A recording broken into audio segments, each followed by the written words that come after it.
नमस्कार दोस्तों, fact time में आपका स्वागत है। मैं हूं आपके साथ विशाल बजाज। डेरा सच्चा सौदा के अंदर मौजूद हैं। यहां पर लोग आ रहे हैं, काफ़ी भारी तादाद में लोगों का यहाँ आज इकट्ठ हो रहा है। क्या वजह है, किस तहत आज ये लोग आ रहे हैं, जानते हैं डायरेक्ट लोगों से बातचीत करके। नमस्कार सर, क्या नाम है आपका? अमनदीप सिंह। अमनदीप सिंह जी, कहाँ से आए हैं सर? फिरोजपुर से, पंजाब से। जी जी सर, क्या करते हैं आप? ये आज का जो यहाँ पर प्रोग्राम आयोजित किया गया है वो 25 जनवरी शास्त्रनाम जी हमारे दूसरे गुरुजी हैं, उनका जन्म भंडारा, एक भंडारे के रूप में मनाया जाता है, उनका जन्म दिवस है वो। तो उसके तहत यहाँ पर संगत आज इकट्ठा हुए, जो संगत का बेशुमार प्यार अपने गुरु के प्रति है। तो उसका ये एक नमूना है छोटा सा, क्योंकि अभी तो गुरुजी नहीं है ना, तो बिना उनके भी इतनी संगत यहाँ पे पहुँच रही है, लेकिन जब गुरुजी आएंगे तो बहुत ज़्यादा संगत यहाँ पे होगी।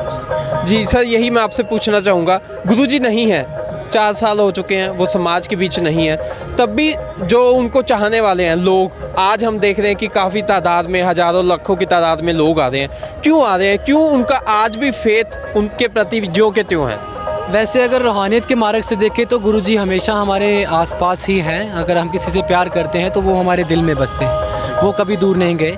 और अगर दुनियादारी की निगाह से देखें तो गुरुजी को 4 साल वहाँ पर हो चुके हैं सोनारिया जेल में, लेकिन लोगों की आस्था इसलिए जुड़ी हुई है, संगत की आस्था, जो श्रद्धा, इतनी भावना यहाँ पे जुड़ी हुई है, क्योंकि इनको पहले से ही जो हमारे शाह मस्ताना जी गुरुजी थे, उन्होंने वचन किया था कि डेरे का एक ऐसा वक्त आएगा, ऐसा टाइम आएगा कि जब संगत चारों ओर से डेरे को घेर लिया जाएगा और सारी संगत और सारे लोग तराहिमाम करेंगे।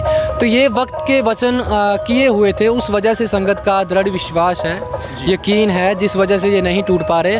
और बाकी अपना अपना गुरु पे विश्वास होना बहुत ज़रूरी होता है, दृढ़ विश्वास होता है, जिसका भक्ति मार्ग का जो सफ़र है, जिससे तय करना होता है, तो वो बिना विश्वास के नहीं किया जाता। उस वजह से संगत का विश्वास है, बाकी गुरु मुर्शिद की रहमत है। जी जी जी, चलो ये बात मान ली कि आप लोगों का विश्वास है, जिस तरह गुरुजी ने बताया कि आने वाले समय में ऐसा होगा। कि अगर बात करते हैं हम 4 सालों की, 4 सालों में उनके समाज में ना रहने पर क्या इम्पैक्ट पड़ा है?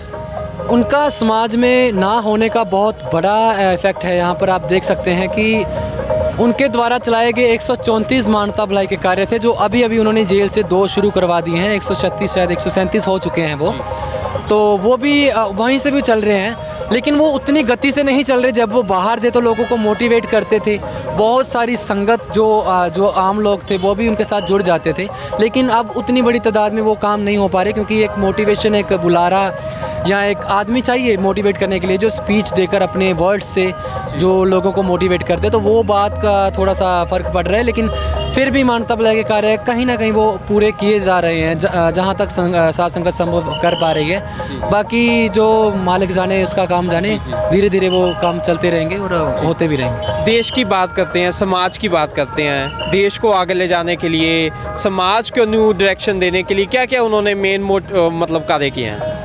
समाज को आगे ले जाने के लिए उन्होंने बहुत सारे ऐसे कार्य हैं कि वो लिख बोल के वर्णन नहीं किए जा सकते, क्योंकि जो कार्य उन्होंने किए हैं वो आज तक इस धरती पर कोई भी संत, गुरु, पीर, फ़कीर ऐसा नहीं आया जिसने वो कदम उठाया हो। सफाई महाअभियान हमारा देश का जो सबसे बड़ा मुद्दा है कि सफाई रखना, अगर सफाई होगी तो हमारे सोच का और दिलो दिमाग का शुद्धिकरण होगा, और तभी तो लोग आगे बढ़ पाएंगे। तो वो सबसे ज़रूरी एक मुद्दा उन्होंने जो 2011-12 में शुरू किया था, उसके बाद मोदी साहब ने उसको अपनाया था। तो वो सबसे ज़रूरी जो चीज़ें हैं, जैसे गरीब की बेटी की शादी करना, तो ये सब समाज को गति देने की ही चीज़ें हैं। किसी की पढ़ाई लिखाई नहीं हो रही, उसको पढ़ाई करवाना, ये सच्चा सौदा की तरफ से ये सारे काम करवाए जा रहे हैं। तो ये सब उनकी ही वजह से है और उन्होंने ही ये सब कुछ करवाया हुआ है, तो ये सब कुछ गति दे रहा है। बाकी उनको देख कर ही जो नौजवान पीढ़ी है वो बहुत मोटिवेट होती है, क्योंकि वो खुद बहुत ज़्यादा एज में है, कहें तो 50+ एज है उनकी, लेकिन उनके जो कार्यों की तरफ अगर निगाह मारें तो गुरुजी ऑलराउंडर हैं, हर काम करते हैं, हर गेम खेलते हैं। तो उनको देखकर भी जो नौजवान हैं मेरे जैसे, उनको देखकर मोटिवेट होते हैं, बहुत कुछ वो चीज़ें करने की कोशिश करते हैं। वो सोचते हैं कि अगर गुरुजी कर सकते हैं तो हम भी कहीं ना कहीं वो काम कर सकते हैं। तो ये भी एक समाज को गति देने की ही चीज़ है। जी, बीइंग ए यूथ, आपको नहीं लगता आज के टाइम में सत्संगों में जाना, बाबाओं पे विश्वास करना, ये कुछ सब कुछ फजूल है? नहीं तो अगर हम बात करें कि लोग आज के टाइम में जो यूथ है पार्टीज में जाना पसंद करता है, डिस्को में जाना, क्लब्स में जाना, आप आ रहे हो सत्संग में आ रहे हो, तो क्या कहना चाहेंगे इसके बारे में? हमारा जो यूथ है, हमारा जो इंडिया है, हमारी जो सभ्यता है, वो सत्संग, मेडिटेशन, भक्ति भावना ही सिखाती है। पार्टीज़ और ये डांस क्लब वगैरह हमारे देश में नहीं थे, पहले नहीं थे। जब पुरातन काल की बात करें तो रामायण काल में देखें तो उस वक्त ये सब चीज़ें नहीं होती थी, लेकिन बुराइयां तब भी थी, आज भी हैं। तो ये तालमेल साथ में चलता रहता है, लेकिन कलयुग में इनका जोर जो है वो ज़्यादा बढ़ जाता है। लेकिन आप देख सकते हैं कि जिस भी युग में इस बुराइयों का जोर बढ़ा है तो हमेशा उसकी जीत हुई है और सच्चाई की जीत हुई है और उसका अंत ज़रूर हुआ है। तो ये सब कहें कि डांस जा रहे हैं लोग, तो ये तो अपने अपनी मन की इच्छा है। वैसे तो ये सारा मनमता माना जाता है रूहानियत के मार्ग से देखा जाए। तो रूहानियत के मार्ग से देखें तो रूह की जो खुराक है मेनली तो वो सत्संग ही है। तो आप देख सकते हैं यहाँ पर जो डांस करके जो लोग एंजॉय करते हैं, क्लब्स पार्टीज़ में जाके जो लोग एंजॉय करते हैं, उनसे ज़्यादा मस्त लोग यहाँ पर मिलेंगे आपको, ज़्यादा नाचते हुए लोग आपको यहाँ पे मिलेंगे। आप देख सकते हैं आज यहाँ पर बड़े आराम से। जी। तो 4 सालों की अगर हम बात करते हैं कि डेरा के बारे में अगर हम बात करें या गुरुजी की बात करें, तो जो समाज के रहने वाले लोग हैं उन तक एक मैसेज पहुंचा हुआ, बहुत ही नेगेटिव पहुंचा हुआ है। जितना भी अगर हम बात करें इलेक्ट्रॉनिक मीडिया है या न्यूज़पेपर है, इनके माध्यम से हमेशा नेगेटिव ही दिखाया जा रहा है। तो क्या वजह है, मतलब किस वजह से के तहत ये हुआ? देखिए, जब अच्छाई का मार्ग कोई इंसान पकड़ लेता है तो बुराई वाले जो होते हैं उनको नहीं छोड़ते बिल्कुल भी। वो हमेशा उनको पीछे हटाने की कोशिश करते हैं, क्योंकि उनको डर रहता है। ख़ास करके यहाँ पर एक राजनीति का मुद्दा उठता है, जो बहुत बड़ी बात है कि किसी को डर होता है कि गुरुजी कहीं राजा ना बन के बैठ जाए। तो ये उसकी मेन वजह रहती है कि जिनकी शराब की दुकानें बंद करवा दी हो गई, जो उन्होंने करवाई तो नहीं है, लेकिन ख़रीदने वाले नहीं जाएंगे तो बंद ही हो जाएंगी ना। तो वो मुद्दे उठते हैं। तो जो जिनकी दुकानें बंद हुई हैं वो उनको गुरुजी अच्छे नहीं लगते, वो गुरुजी के ख़िलाफ़ बोलते हैं। यहाँ तक मीडिया की बात है तो मीडिया का तो आजकल सबको पता ही चल चुका है कि मीडिया का क्या जो षड्यंत्र वहाँ पे रचा जाता है, क्या क्या उनकी बातें होती हैं। तो ये सब मुद्दे आजकल मायने नहीं रखते। संगत को सच पता है, उनको ये चीज़ें से फ़र्क नहीं पड़ता चाहे गुरुजी के बारे में कोई कुछ भी बोले।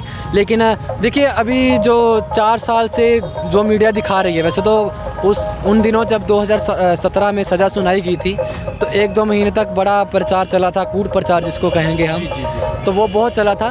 तो वो 15-20 या महीने 2 महीने का ही प्रचार था। लेकिन आज के टाइम में अगर देखा जाए तो संगत जिन्होंने वो 15-20 दिन या 2 महीने का प्रचार, कूड़ प्रचार देखा और उस पर बिलीव कर रही है, हमारे जैसे 15-20 साल से जुड़े हुए हैं सच्चे सौदे के साथ, तो हमने जो देखा तो हम उस पर क्यों ना बिलीव करेंगे। हमने यहाँ पर तब से लेके आज तक सच देखा है, सच था और सच ही रहेगा। हाँ, वही बात मैं आपसे कहना चाहूँगा कि जो छवि जिन्होंने डेरा के बारे में नहीं देखा, जिन्होंने डेरा का नाम ही तभी सुना, 1 महीना जिन्होंने डेरा के बारे में मीडिया के माध्यम से सुना या न्यूज़पेपर के माध्यम से देखा, जो भी चीज़ें उन तक जो छवि पहुंची है वो नेगेटिव ही पहुंची हुई है। उन लोगों को आप क्या मैसेज देना चाहेंगे हमारे माध्यम से?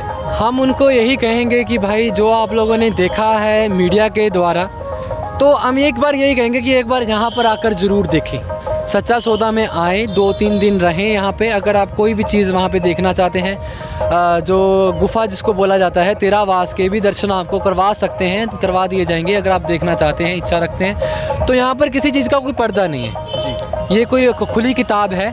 आप कुछ भी आए, उसमें से एक वाक्य या कुछ भी उसमें देख के पढ़ सकते हैं। खुली किताब की तरह सच्चा सौदा है। ऐसा कुछ भी यहाँ पर गलत काम ना तो किया जाता था, ना किया जाता है और ना कभी किया जाएगा। ये गारंटेड है, क्योंकि ये सच्चा दर है, सच्चे पूर्ण मुर्शिद का दर है और पूर्ण गुरु है। और ये शुरू से इतिहास में चलता रहा है कि सच के ऊपर लोग जो है वो हमेशा उलट रहे हैं, ज़्यादातर बुराई के नुमाइंदे लड़ते रहे हैं उसके खिलाफ़। तो ये सच और अच्छाई और बुराई की लड़ाई हमेशा चलती रही है। तो ये सच्चा सौदा में मुरीद आते रहेंगे और उनको मैं लोगों को यही कहूँगा कि ज़रूर यहाँ पर आकर एक बार ज़रूर देखें कि यहाँ पर सच क्या है। ऐसे किसी की बातों पर यकीन कर लेना ये अच्छा नहीं होता। तो ज़रूर आप यहाँ पर आकर ज़रूर देखें कि क्या यहाँ पर माहौल है। Okay, thank you so much Amandeep ji, जिन्होंने ये थे हमारे साथ अमनदीप सिंह जी, जिन्होंने अपने रियल फैक्ट बताए डेरा सच्चा सौदा में आते हुए। इनको बहुत ही लंबा समय हो चुका है, इन्होंने बहुत ही करीबी से गुरुजी के दर्शन किए हैं, जाना है गुरुजी से, और ये लोग मांग कर रहे हैं कि जल्दी से जल्दी सेंट डॉक्टर गुरमीत राम रहीम सिंह इंसा जी को समाज के बीच लाया जाए, ताकि जिस तरह 4 साल से वो समाज के बीच नहीं है, समाज में दिन प्रतिदिन कुरीतियाँ बढ़ती जा रही है, नशा बढ़ता जा रहा है, और भी बहुत सारी जो गलत गतिविधियाँ बढ़ती जा रही हैं, उन सबको रोकने के लिए सेंट डॉक्टर गुरमीत राम रहीम सिंह इंसा जी की समाज को बहुत ज़्यादा ज़रूरत है। आपके क्या विचार हैं वीडियो के नीचे ज़रूर कमेंट करके बताएं। सच का साथ देने के लिए इस चैनल को जरूर सब्सक्राइब करें, देखते रहें, जुड़े रहें द फैक्ट के साथ। धन्यवाद।